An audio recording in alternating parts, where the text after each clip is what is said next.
بسم اللہ الرحمن الرحیم۔ اصحاب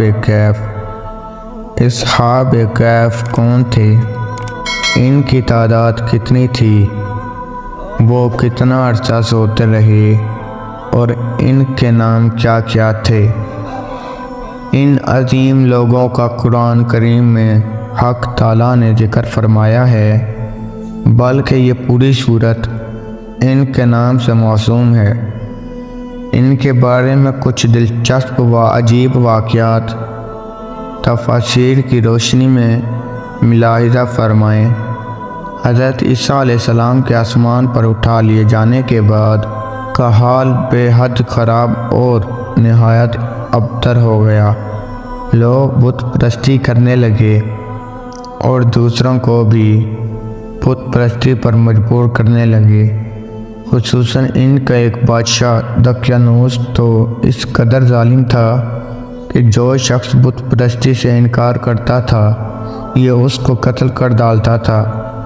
اصحاب کہف شہر افسوس کے شرفا تھے جو بادشاہ کے معزز درباری بھی تھے، مگر یہ لوگ صاحب ایمان اور بت پرستی سے انتہائی بیزار تھے۔ دقیانوس کے ظلم و جبر سے پریشان ہو کر یہ لوگ اپنا ایمان بچانے کے لیے اس کے دربار سے بھاگ نکلے اور قریب کے پہاڑ میں ایک غار کے اندر پناہ گزین ہوئے اور سو گئے تو 300 برس سے زیادہ عرصے تک اسی حال میں سوتے رہے۔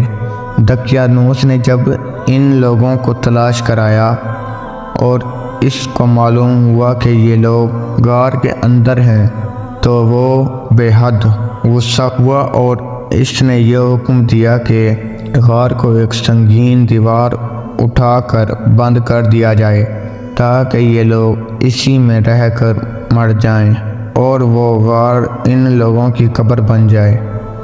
مگر دقیانوس نے جس شخص کے سپرد یہ کام کیا تھا وہ بہت ہی نیک دل اور صاحب ایمان آدمی تھا۔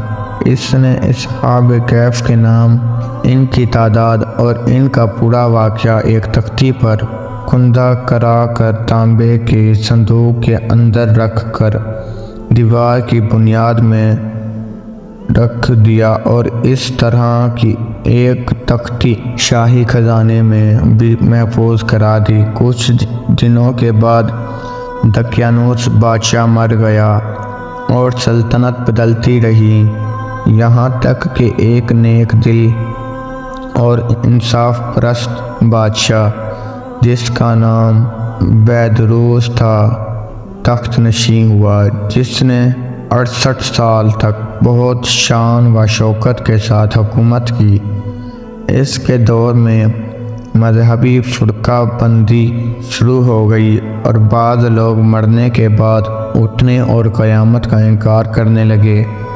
قوم کا یہ حال دیکھ کر بادشاہ رنج و غم میں ڈوب گیا اور وہ تنہائی میں ایک مکان کے اندر بند ہو کر خداوندی قدوس عز و جل کے دربار میں نہایت ہی بے قراری کے ساتھ گڑا گڑا کر دعائیں مانگنے لگا۔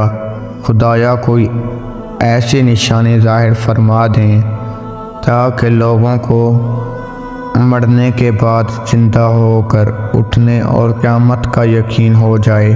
بادشاہ کی دعا قبول ہو گئی اور اچانک بکریوں کے ایک چرواہے نے اپنی بکری کو ٹھہرانے کے لیے اس غار کو منتخب کیا اور دیوار کو گرا دیا۔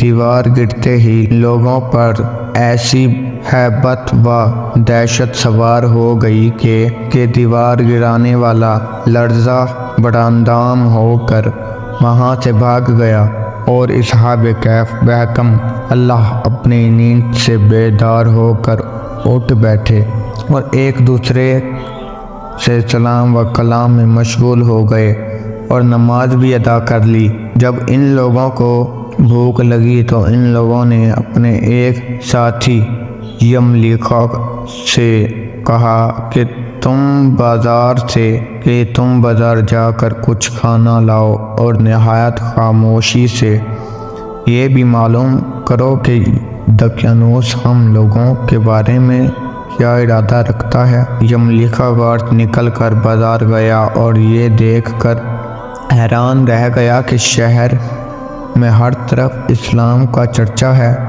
اور لوگ علانیہ حضرت عیسیٰ علیہ السلام کا کلمہ پڑھ رہے ہیں۔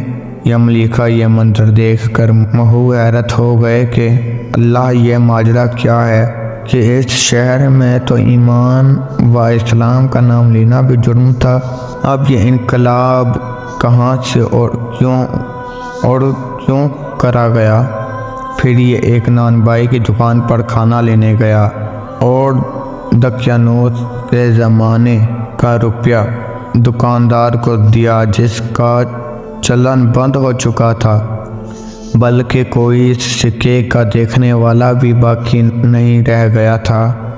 دکاندار کو شبہ ہوا کہ شاید اس شخص کو کوئی پرانا خزانہ مل گیا ہے، چنانچہ دکاندار نے ان کو حکام کے سپرد کر دیا اور حکام نے ان سے خزانے کے بارے میں پوچھ تاچھ شروع کر دی اور کہا کہ بتاؤ خزانہ کہاں ہے؟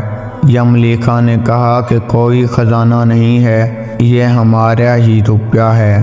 حکام نے کہا کہ ہم کس طرح مان لیں کہ روپیہ تمہارا ہے؟ یہ سکہ 300 برس پرانا ہے اور برسوں گزر گئے کہ اس سکے کا چلن بند ہو گیا اور تم ابھی جوان ہو، لہذا صاف بتاؤ کہ عقدہ حل ہو جائے۔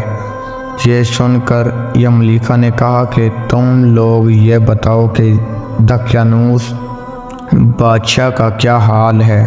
حکام نے کہا کہ آج روئی زمین پر اس نام کا کوئی بادشاہ نہیں ہے، سینکڑوں برس گزر گئے کہ اس نام کا ایک بے ایمان بادشاہ گزرا ہے جو بت پرست تھا۔ یملیکا نے کہا کہ ابھی کل ہی تو ہم لوگ اس کے خوف سے اپنے ایمان اور جان کو بچا بھاگے ہیں۔ میرے ساتھی قریب ہی کے ایک غار میں موجود ہیں، تم لوگ میرے ساتھ چلو، میں تم لوگوں کو ان سے ملا دوں۔ چنانچہ حکام اور نمائندین شہر کثیر تعداد میں اس غار کے پاس پہنچے۔ اصحاب کہف یملیکا کے انتظار میں تھے۔ جب ان کی واپسی میں دیر ہوئی تو ان لوگوں نے یہ خیال کر لیا کہ شاید یملیکا گرفتار ہو گئے ہیں، اور جب غار کے منہ پر بہت سی آدمیوں کا شور و غوغا ان لوگوں نے سنا تو سمجھ بیٹھے کہ غالباً دقیانوس کی فوج ہماری گرفتاری کے لیے آن پہنچی ہیں۔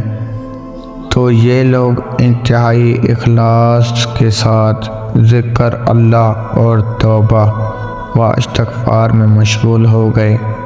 حکام نے غار پر پہنچ کر تانبے کا صندوق برآمد کیا اور اس کے اندر سے تختی نکال کر پڑھا تو اس تختی پر اصحاب کہف کا نام لکھا تھا، اور یہ بھی تحریر تھا کہ یہ مومن کی جماعت اپنے دین کی حفاظت کے لیے دقیانوس بادشاہ کے خوف سے اس غار میں پناہ گزین ہوئے ہیں۔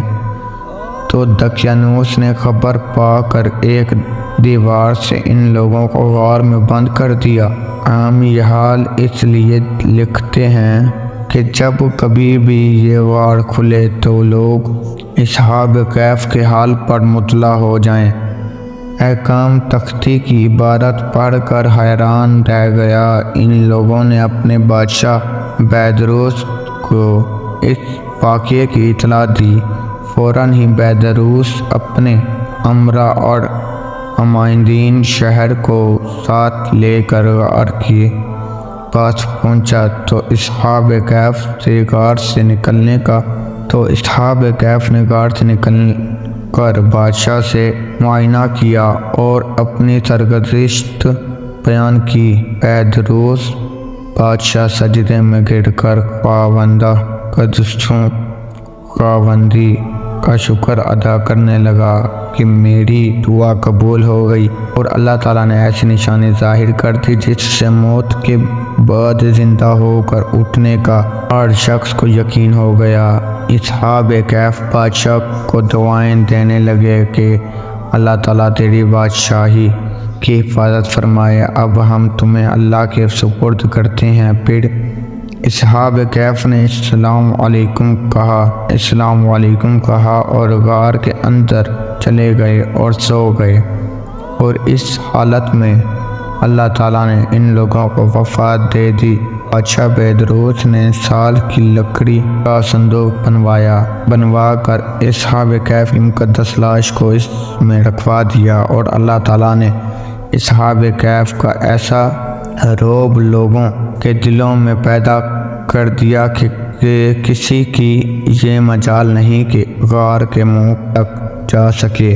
اس طرح اصحاب کہف کی لاشوں کی حفاظت کا اللہ تعالیٰ نے سامان کر دیا۔ پھر بہدروس بادشاہ نے غار کے منہ پر ایک مسجد بنوا دی اور سالانہ ایک دن مقررہ کر دیا کہ تم شہر والے اس دن عید کی طرح زیارت کے لیے آیا کریں۔